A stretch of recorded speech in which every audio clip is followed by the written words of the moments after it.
Welcome to Abby's Den. I'm Abby. Now in this video I've got a couple of stitches to show you on this Singer overlocker. These rules tend to apply to all overlockers, so you're not restricted to say those are the tension numbers and the dials that you have to use on this particular model and it changes on another. Generally speaking, if you know how to use an overlocker, if you understand what each of the different functions are doing, then you begin to understand how overlockers work. It's the same as sewing machines. You put your needle down, you press your pedal and you go. What essentially overlockers were designed to do originally, these 3 thread, were to just finish off a seam and to give it a nice edge. So this fabric is a Chinese brocade, is relentless for fraying, and it really does. It's non-forgiving. So the best way to treat the edges is to overlock. So if you're working with fabrics like this often, you want to overlock it so you can see how neatly the pockets finish there. And being able to finish the fabric like that means that I can install the zip very, very easily. And the other benefit is with the hem, I can overlock the hem, turn it over. So I've only turned it over the overlock edge, and on a circle skirt I can then just put a stitch all the way through it, and it makes life so easy. So an overlocker is great for fabrics that are tricky like that. Other kinds of fabrics which people find tricky to sew with are chiffon. So chiffon is a very fine fabric, and it's very difficult if you don't get the hang of it on a sewing machine. On a rolled hem, the very first time I used an overlocker, and they are really easy. As long as you understand what each of the functions do, you will find it very, very easy. So you get a beautiful lightweight finish. You can do it with a 3 thread, or you can do it finish it off with a 2 thread using the Flatlock 2 thread adapter. And the other place you might see a Flatlock seam, so I've got these yoga pants, things like dancewear, swimwear, you will see them on underwear, you will see them on any garment that's close fitting. They don't need a special cover stitch machine, you do it on an overlocker and you just pull the 2 fabrics apart and it creates a flat lock. So that's what I'm going to do with you today. So I made this top, I'm just waiting for some elastic bias, or I might cut some out of this fabric. And what I've done is I have sewn these 2 pieces of fabric together. Now I don't want a bulky seam on the inside sticking up because it's just not attractive. What I did was I sewed it with a 2 thread flat lock, and then you pull the fabrics apart and they flatten this seam allowance into the overlocking stitch, and then you get this lovely flat stitch seam, and it's joined and it's really strong. So I've cut those pieces out again, and I'm going to show you how to set up the machine and what the flat lock seam will look like. So this is going to be great if you make baby clothes, if you make dancewear, if you make anything close wear. Lots of people like to make underwear right now. So anything that's going to be close fitting to your body, this is the seam for you. Let's get cracking. All right, so the first thing we're going to do is we're going to flip this door across and slide it open. Now you'll see I've not threaded up the machine. And the first thing I need to do is make sure my machine is off, because when it's on, it will move. So you don't want to have any accidents. So make sure you switch your machine off.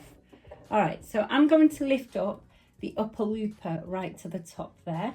So I can use this special gadget here that came with the machine, and I can pop this peg that sticks out there into this hole here, and then see this pokey out bit there on the wire that hooks from behind into the eye of the upper looper. So you can see a diagram there.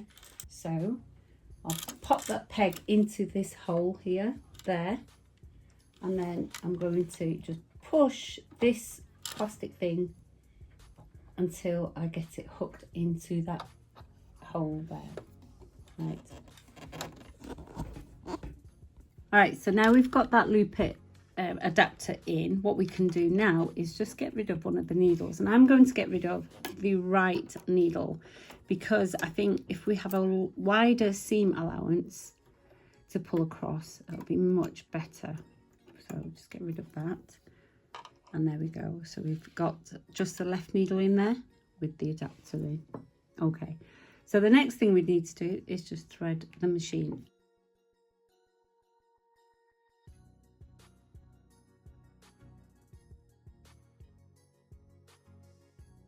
Okay, so if I use a pedal, you can see that I'm now producing the chain from those 2 threads. I've got a nice green and black going on. I'm going to bring the knife back down so it can trim. I should use that, but I don't like that lever. I can trim off any raw edges of this fine fabric because I want it to be nice and flat. If you don't use the knife, which is fine, if you don't use the knife, what will happen, you could potentially end up with bulkier seams. So it's nice to just trim off. All right, so let me get the 2 pieces. So I've got one piece there. So that's the side of the front and that's the narrower side. So I've got the good sides together here like this. And hopefully if I've measured well, and cut it out because you saw it was very random. Not use a pattern, I've drafted it from an old copy. And all I need to do is stitch now. Like that. I'm going to serge that.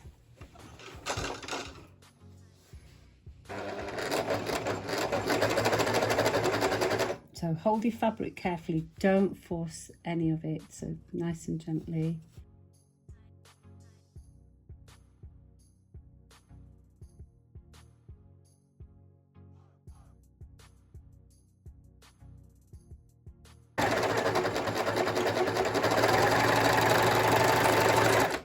Okay, just cut that. So what we've got here is a 2-thread flat lock, because what I've done is I've kept the settings of the machine exactly as they are for machine, as machine settings. And when I pull on these threads, nothing happens, okay? So my seam still stays upright, and you can see this needle thread there and the looper thread going round. So you should see the looper thread on the back and the green stitch on the front.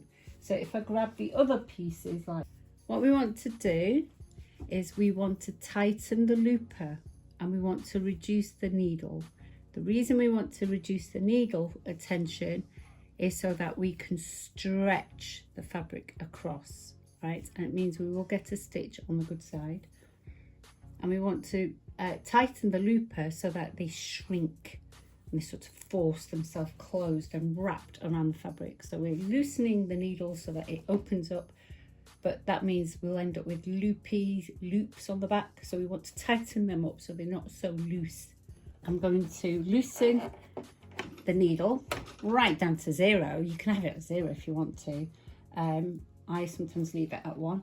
And we're just going to tighten this up, and I think about 6 will be enough with practice. So about 6 will be enough. Your machine might tell you what to use, but 6 or 7 is probably a good number. So lift up the spring foot. Let's go.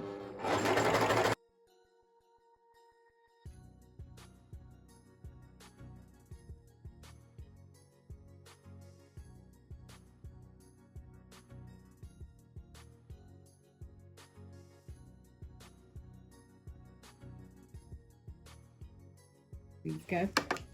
So you've got your loops, but can you see now how I can see the green on the edge of the fabric as well, and the loose needle thread has become a zigzag on the back. So what we can do now is, because it's so loose, and can you see how it's tight loopers? Those loopers were around at the front before, weren't they? So now we've got less loopers there and we've got more needle. What I can do now is I can pull this across and see how the loopers now sit right across this edge, across my fabric. And now I don't have a seam that's standing up.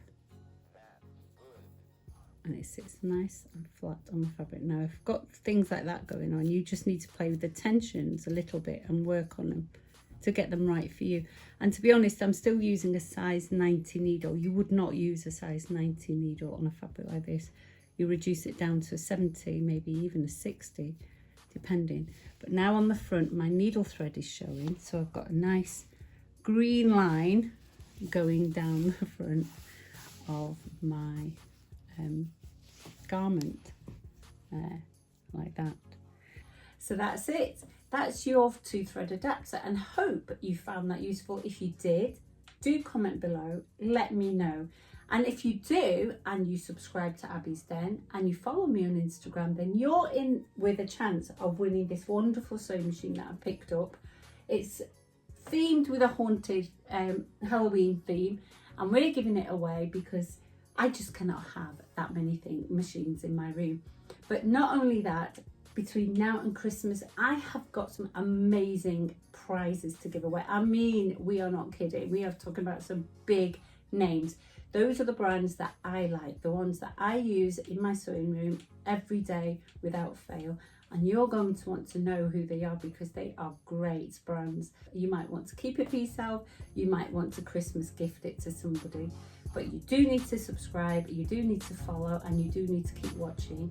And I will see you soon. Take care.